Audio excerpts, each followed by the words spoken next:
వరకు మంజూరైంది. దానికి సంబంధించినటువంటి మంజూరుకు సంబంధించినటువంటి పత్రాలు మాకు కావాలి. రైతులంతా కూడా చాలా తీవ్రమైనటువంటి ఇబ్బందులు ఎదుర్కొంటూ ఉన్నారు. రోడ్డు మంజూరు కాకున్నటువంటి డొంకలకు వెళ్ళి రైతులు వాళ్ళ పశువులు నాగళ్ళు ఎడ్ల బండి మంచిగా సాఫీగా వెళ్ళిపోయేటటువంటి పరిస్థితి ఉన్నది.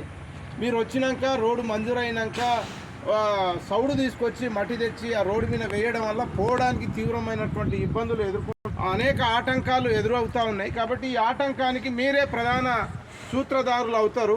అది వేయకున్నా వాళ్ళు రైతులు పొలాలకి వెళ్ళేటటువంటి పరిస్థితి ఉన్నది. కాబట్టి ఇప్పటికైనా తక్షణమే ఆ రోడ్డును ఏదైతే మంజూరు చేశారో మీరు మీ నక్ష ప్రకారం ప్రభుత్వం ఏదైతే నక్ష ఉంటుందో ఆ నక్ష ప్రకారం ఎక్కడైతే ఉందో ఎవరి ఆటంకాలు వచ్చినా ఇబ్బందులు వచ్చినా ఆ ఇబ్బందులు లేకుండా రోడ్డు వేసే పనిని ఈ ఏఈ గారు డి గారు మీరు చర్యలు చేపట్టాలి. మీరు ఒకవేళ రైతులు కావాలని ఉద్దేశపూర్వకంగా ఒక్కరు ఇద్దరు ఆపగలిగితే దానికి సంబంధించినటువంటి పోలీస్ యంత్రాంగం ఉంది, రెవెన్యూ డిపార్ట్మెంట్ ఉంది, వీళ్ళంతా కూడా ఉంటారు. రైతులు కూడా వందల మంది అందరు కూడా రోడ్డు వేయాలని కోరుకుంటారు. మీరు కావాలని ఆపురని చెప్పి నేను డి గారికి చెప్పిన తర్వాత డి గారు లేదండి అది ఒకరిద్దరు రైతులు అయితే అడ్డుకుంటారు అని చెప్పారు. కాబట్టి మేము ఒకటే చెప్తున్నాం, ఇప్పుడు ఈ గ్రామంలో ఉండేటటువంటి రైతులందరూ కూడా ఆ రోడ్డుకు సంబంధించినటువంటి వాళ్ళు అందరం కూడా ముక్త కంఠంతో ఆ రోడ్డు తక్షణమే కావాలంటే ఈ రోడ్డుతో పాటు లక్నారం సంబంధించింది, లక్ష్మీపల్లికి సంబంధించింది, ఈ 4 గ్రామాలకు సంబంధించినటువంటి రోడ్డు దాదాపుగా 6 కోట్ల పైచీలకు మంజూరైందని డి గారు చెప్పారు. కాబట్టి దీంట్లో మనగా వాటా ఆయన ఎవరు అడ్డుపడుతారో అక్కడికి వచ్చి పోలీస్ స్టేషన్లో ఫిర్యాదు చేయాలి. వాళ్ళ మీద కావాల్సినటువంటి ఎవిడెన్స్ తోటి ఫిర్యాదు చేయాల్సిన బాధ్యత ఎవరిది ఉంది? అక్కడ ఉండేటటువంటి రోడ్డు వేసే కాంట్రాక్టర్ కావచ్చు, లేకపోతే అధికారులు, ప్రభుత్వ అధికారులు జోక్యం చేసుకొని ఆ మార్గాన్ని ఎవరు అడ్డు రాకుండా వేసే ప్రయత్నం ప్రభుత్వ అధికారులు చేయాలి.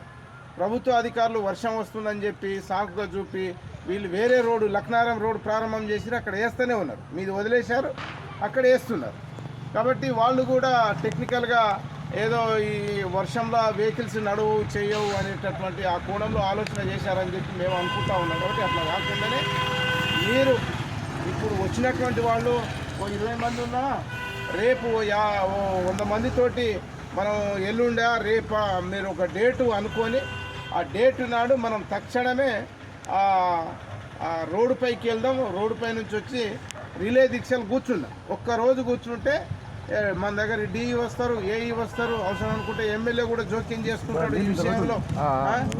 అవసరం అనుకుంటే ఎవరైతే ఆటంకం కల్పిస్తూ ఉన్నారో ఆ రోడ్డుకు సంబంధించినటువంటి అయ్యగారు ఆయన పైన కూడా అక్కడ నుంచి అధికారులు మాట్లాడి క్లియర్ చేయడానికి అవకాశం ఉంటుంది. మనం ఎవరి ఇళ్లలో మనం ఉంటే పని కాకుండా అట్లే ఉండిపోతుంది. కాబట్టి మీరు అందరూ కూడా ఆలోచన చేయండి.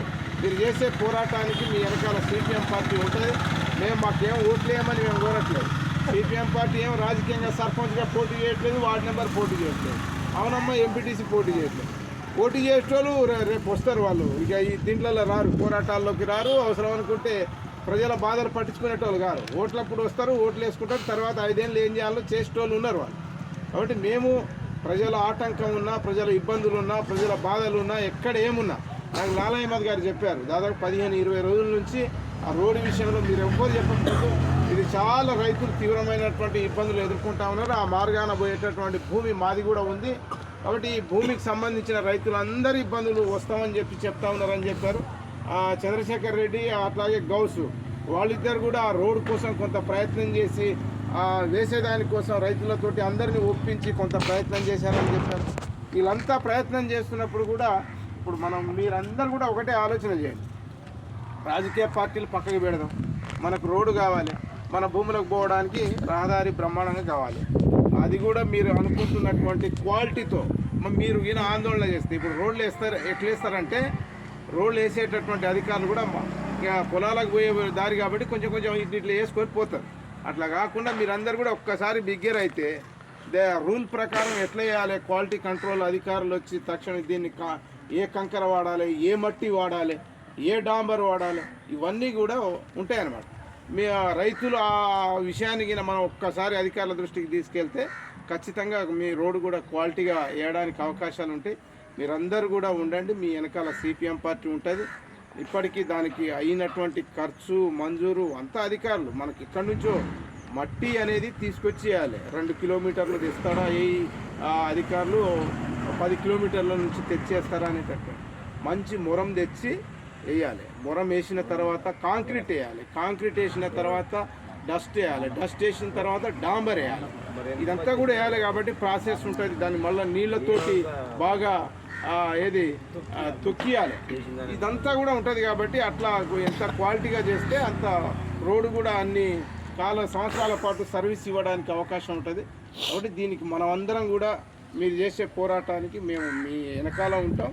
మీరు చేసినా ఎప్పటికప్పుడు అధికారులతోటి అడగడం కోసం ఉంటాం అన్న రేపందరం కూడా సిద్ధమైతే వచ్చినటువంటి 100 మంది రైతులు